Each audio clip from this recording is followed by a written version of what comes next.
नमस्कार दोस्तों, एक बार फिर आप सबका स्वागत है आई स्कूल में। आज जो टॉपिक पे हम बात करेंगे वो है काउंटेबल एंड अनकाउंटेबल नाउन्स। इसको unit nouns and mass nouns के नाम से भी जाना जाता है। दोस्तों, आप लोगों ने कई जगह पे काउंटेबल अनकाउंटेबल नाउन्स सुना होगा। इससे काफ़ी सारे ग्रामेटिकल मिस्टेक्स होते हैं, तो इस टॉपिक को ज़रा ध्यान से देखिए। हम ये गलतियाँ करते हैं कि नहीं करते, इसको आइडेंटिफाई कीजिए। दोस्तों, बड़ा ध्यान से देखिए, बहुत ही इंटरेस्टिंग सब्जेक्ट है ये। नाउन्स तो आपको सबको पता ही है, किसी चीज़ का नाम को नाउन्स बोलते हैं।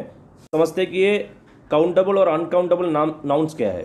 जो काउंटेबल नाउन्स है यानी कि यूनिट नाउन्स है, उसका दो फॉर्म होता है। वो सिंगुलर भी होता है, प्लूरल भी होता है। फॉर एग्जाम्पल चेयर, हम चेयर्स भी बोलते हैं जब एक से ज़्यादा होगा तो। For example 1 chair, 2 chairs, 3 chairs etcetera. अभी इसको इसलिए हम यूनिट नाउन्स बोलते हैं। अगला है अनकाउंटेबल नाउन्स या मास नाउन्स। मास नाउन्स का याद रखिए, ओनली एक फॉर्म होता है, उसका सिंगल फॉर्म में रहता है, या तो प्लूरल में या सिंगल में, लेकिन उसका डबल फॉर्म नहीं होता है। चलिए आइए एग्जाम्पल्स देखते हैं। Furniture, clothes. ठीक है, हम फर्नीचर्स और क्लोथ नहीं बोलते हैं, फर्नीचर क्लोथ्स बोलते हैं। अब इसका एग्जाम्पल देखते हैं। 1 फर्नीचर, 2 फर्नीचर्स नहीं बोल सकते हैं, 3 फर्नीचर्स नहीं बोल सकते हैं। इसलिए हम इनको अनकाउंटेबल नाउन्स या मास नाउन्स बोलते हैं। और एक और इम्पॉर्टेंट बात, मास नाउन्स के सामने हम ए या एन नहीं लगा सकते हैं। भले वो ववल्स भी होगा तभी भी हम एन नहीं लगाते हैं और ए बिल्कुल नहीं लगाते हैं। थोड़ा और डिटेल में ये मास नाउन्स को जानते हैं। मास नाउन्स 4 टाइप के होते हैं। जो पहला टाइप है वो है singular nouns that are always mass nouns. जो दूसरे टाइप का है वो है plural nouns that are always mass nouns. तीसरा जो है nouns that can be unit nouns और mass nouns and have the same meaning. और चौथा जो है nouns that can be unit nouns और mass nouns but have a different meanings. अब इसको थोड़ा डिटेल में समझते हैं। Singular nouns that are always mass nouns, यानी कि वो सिंगुलर रहेगा हमेशा। For example furniture, equipment, advice, information. हम नॉर्मली ये गलती करते हैं कि हम फर्नीचर्स बोलते हैं, इक्विपमेंट्स बोलते हैं, एडवाइसेस बोलते हैं और इन्फॉर्मेशंस बोलते हैं। जैसे हम लिखते हैं the informations that you send us in your last emails are out of date. इसका एक्चुअल राइट क्या होना चाहिए? The information that you send us in your last mail is out of date, यानी कि इसको सिंगुलर के तरह ही use करना है। इन्फॉर्मेशन हमेशा सिंगुलर ही होता है, उसका प्लूरल भी सिंगुलर ही होता है, इन्फॉर्मेशंस नहीं होता है। अब हमेशा ऐसे नाउन्स जिसका सिंगुलर नहीं होता, हमेशा प्लूरल फॉर्म में लिखा जाता है। This nouns have no singular forms. Example क्या है? Clothes, trousers, scissors, thanks. इन सारे नाउन्स के साथ हम हमेशा आर यूज़ करना चाहिए, हमें ईज नहीं यूज़ करना चाहिए। एक्सेप्शन है न्यूज़ के, न्यूज़ में हमें हमेशा ईज यूज़ करना चाहिए। जो नेक्स्ट टाइप है वो है nouns that can be unit nouns और mass nouns and have the same meaning. चलो एग्जाम्पल समझते हैं। सबसे पहला एग्जाम्पल कॉफ़ी। यूनिट नाउन में कैसे यूज़ होगा? Can I get U A coffee, मैं क्या आपको एक कॉफ़ी पिला सकता हूँ। मास नाउन में कैसे यूज़ होगा? I have split coffee all over my keyboard.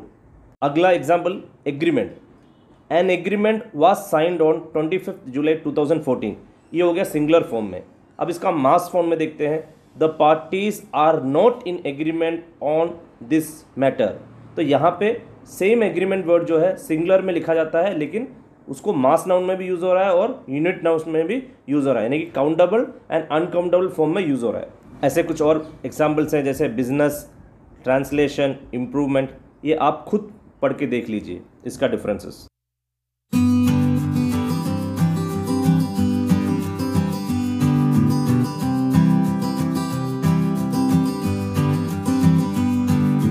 चलिए last type, nouns that can be unit nouns और mass nouns but have a different meaning, यानी कि इसका प्लूरल भी होता है और सिंगुलर फॉर्म में भी होता है, लेकिन इसका डिफरेंट मीनिंग निकलता है, एक ही वर्ड का डिफरेंट मीनिंग।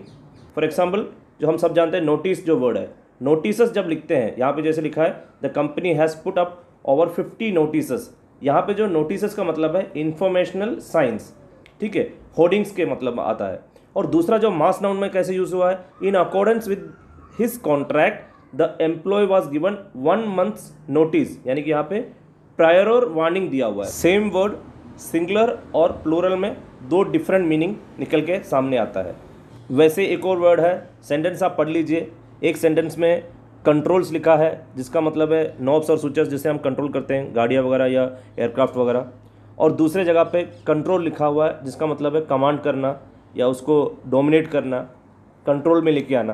तो सेम वर्ड है बट दो डिफरेंट मीनिंग। अगला जो वर्ड है वो है इंटरेस्ट, जहाँ पे सिंगुलर फॉर्म में इंटरेस्ट का मतलब है एन इंटरेस्ट, यानी कि एक शेयर, यानी कि मेरा एक पार्ट है इसके अंदर, इस कंपनी में मेरा एक इंटरेस्ट है, मतलब मेरा एक शेयर है उस कंपनी में।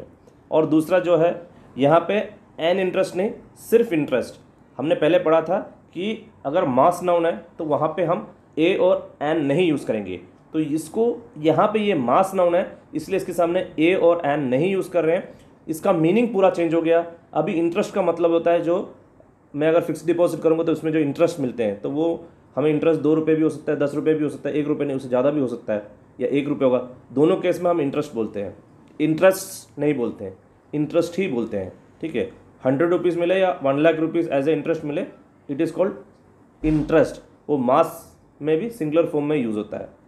मैं आशा करता हूँ कि आप सब लोग को मेरा आज का वीडियो पसंद आया होगा। अगर आपको पसंद आया तो लाइक कीजिए, शेयर कीजिए अपने दोस्तों के साथ, कमेंट ज़रूर कीजिए, और एग्जाम्पल्स आप कमेंट में बता सकते हैं। और अगर अभी तक सब्सक्राइब नहीं किया तो प्लीज़ ये चैनल सब्सक्राइब कीजिए। Thank you very much for watching I school.